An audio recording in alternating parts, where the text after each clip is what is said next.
Hey guy, or girl, person, it's the plug here. And today we have to talk about the elephant in the room. There's a lot of shit going on right now. And if you're like me, you spent an uncomfortable amount of time in your house or apartment.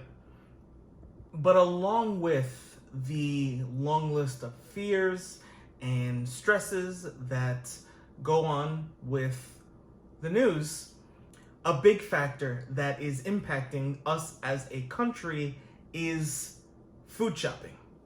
Because everyone is either panic hoarding or responding to the panic hoarding with, you guessed it, panic hoarding. While I'm not encouraging hoarding, I do understand the need to make sure that the fridge is stocked for the foreseeable future. I want to help you save the most money you can in this troubling time that we're in. So I want to give you a list of credit cards that will give you the most bang for your buck, the most cash back that you can earn in these exciting times. The first card on the list is the American Express Blue Cash Card. Now at 3% cash back at grocery stores, 2% cash back at gas stations, and 1% cash back on all other purchases, this card will definitely give you a return. The best part about this card, no annual fee. So you can open it and you can keep it forever. You don't have to close it because it literally costs you nothing. Another great thing about this card is the little work you gotta put into it to get the sign-up bonus. It's $1,000 minimum spend, and the reward is $150 in cashback bonus. This card is for the essentials. I'm talking about it's for the supermarket and it's for gas stations. Two places that we definitely need to save up for at this time. Cons to this card? It's pretty light. 3% is, what's the word? It's pretty basic. And you already know that your boy's not basic. So this card isn't in my wallet. However, the big brother to this card, the Blue Cash Preferred, now that does have a place, not in my wallet, in my binder, and I take it out when I go food shopping. Nevertheless, I do have it. It has cashback value of 6% at grocery stores and subscription services. Now, that doesn't really add up to much unless you're someone like me who has to have the Netflix, has to have the Hulu, has to have the, what's the other one? The Apple Music, and I guess Spotify if you're on that team, but that's not me. 3% at gas stations, rideshare services like Uber, Lyft, also with transit costs. So if you're someone who takes the train, although you shouldn't be taking the train right now, but once we get over this mess, when you want to use the train again, 3% cash back is pretty good. The annual fee, $95, but let me tell you, you more than make up for it when you use this card. We just finished up the first quarter of the year, and I have already saved about half of what this card costs to be in my wallet. This is a staple. I'm never getting rid of this card. It is super clutch. Pros to this card: this is a beast to have in your wallet at food marts, because in times like this especially, we need to save where we can, and having everything at the supermarket 6% off is pretty good. Cons: the annual fee, but like I said before, it more than makes up for it.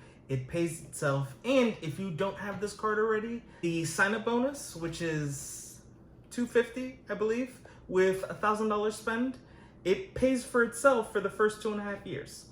So there's no reason why you shouldn't apply for the card and have it. Do keep this in mind though, that the 6% savings in supermarkets, it's capped at $6,000 a year.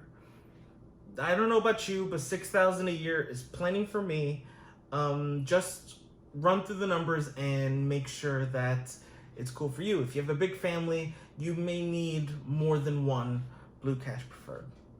The next card on this list of super must-haves at the supermarket is the Chase Freedom Card. We just started a new quarter, and for this one, the 5% discount happens to be at gym memberships and supermarkets.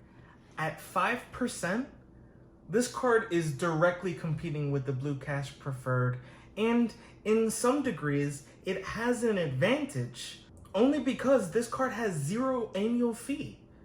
So all of these earnings are straight savings. You don't have to do the math about what is the annual fee costing me, what is breaking down. All of it is just savings, and that is super convenient. Another thing that Chase has going for it is the ability to have a fluid system between cashback and points. Granted, it's a little confusing if you're not used to the game, but you more than catch on that the cashback that the Chase Freedom and the like earn, they do it in terms of points on the Chase operating system. But let me tell you why that fluidity is so impressive.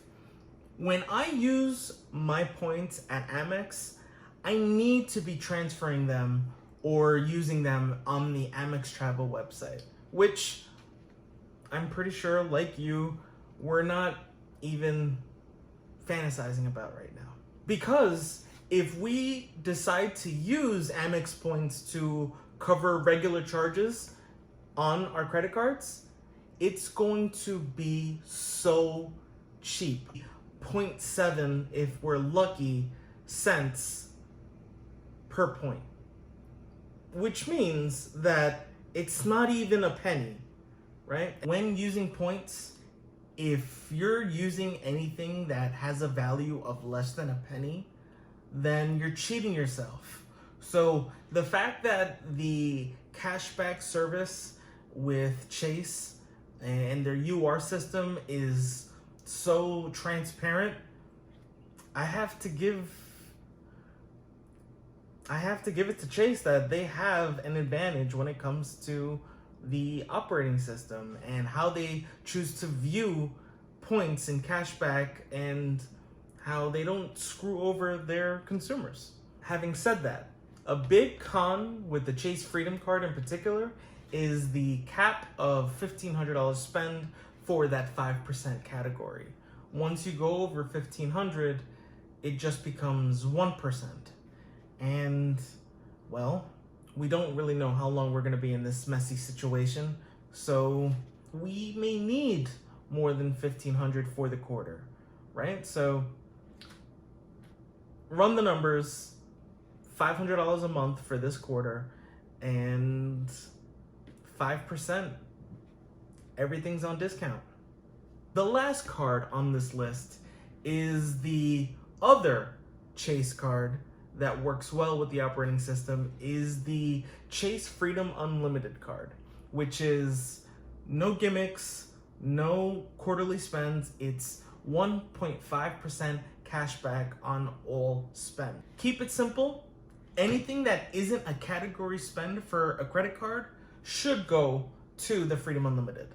1.5%, can't beat that. I'm not gonna repeat myself on the fluidity of Chase points and cashback, so rewind to hear me talk about that again. Another big plus to this card is no cap.